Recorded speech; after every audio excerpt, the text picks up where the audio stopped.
और जिंदगी खत्म होती है तो जीने का ढंग आता है, और क्षमा बुझने लगती है फिर महफिल में रंग आता है। जब चला जाता है ना जीवन, तब कहीं व्यक्ति के उर अंतर में ग्लानि होती है कि पाया क्या, खो दिया जीवन। आज है क्या जीवन में? अकेलापन। जहां एकांत होना चाहिए था वहां अकेलापन है। जहां एकाग्रता होनी चाहिए थी वहां तन और मन की पीड़ाओं में भटकाव है, बिखराव है। और जहां हाथ में भजन की संपत्ति होनी चाहिए थी वहां पराधीनता की विपत्ति के अतिरिक्त और कुछ भी तो हाथ में नहीं आया, कुछ भी तो हाथ में नहीं आया।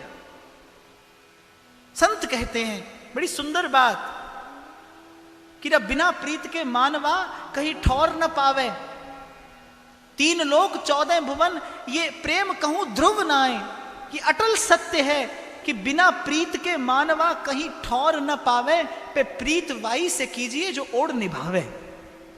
प्रीत तो करिए पर उसी से करिए जो निभाए, जिसके कारण आपको अंत में ग्लानि ना हो, आपको अंत में खेद ना हो, जीवन गंवा देने का दुख ना हो, पीड़ा ना हो। एक स्थिति जीवन में आती है जब भक्त भक्ति भगवान तीनों नहीं रहते, जब केवल वो एक भावना रह जाती है, जब न प्रेमी रहता है न प्रेमास्पद, जब केवल प्रेम रह जाता है।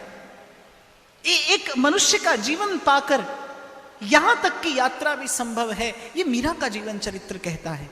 इस प्रकार से प्रेम से प्रभु को पराधीन किया जा सकता है, बांध लिया जा सकता है उस रेशम की सी डोर से, ये मीरा का जीवन चरित्र कहता है। इस प्रकार जीवन की प्रतिकूलताओं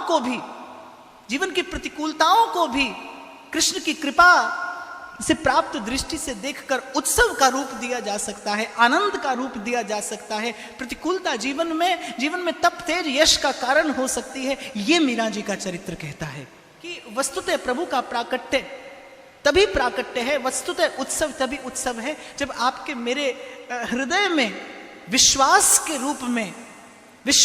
रूप में भक्ति की कृपा हो, आनंद रूप प्रभु का आविर्भाव हो, और जीवन में वस्तुतः चित्त की वृत्तियों का उत्थान हो। और एक वाक्य कहकर मैं ये चरित्र पूरा करके उत्सव की ओर आगे बढ़ूं कि सीधी सरल सी बात, मन का उत्सव तभी हो जब आप प्रभु की तरह देकर बांटकर सुख पाएं, जब सहज में आपका मन कहे सर्वे भवन्तु सुखिनः सर्वे सन्तु निरामया सर्वे भद्राणि पश्यन्तु मा कश्चित् दुःखभाग्।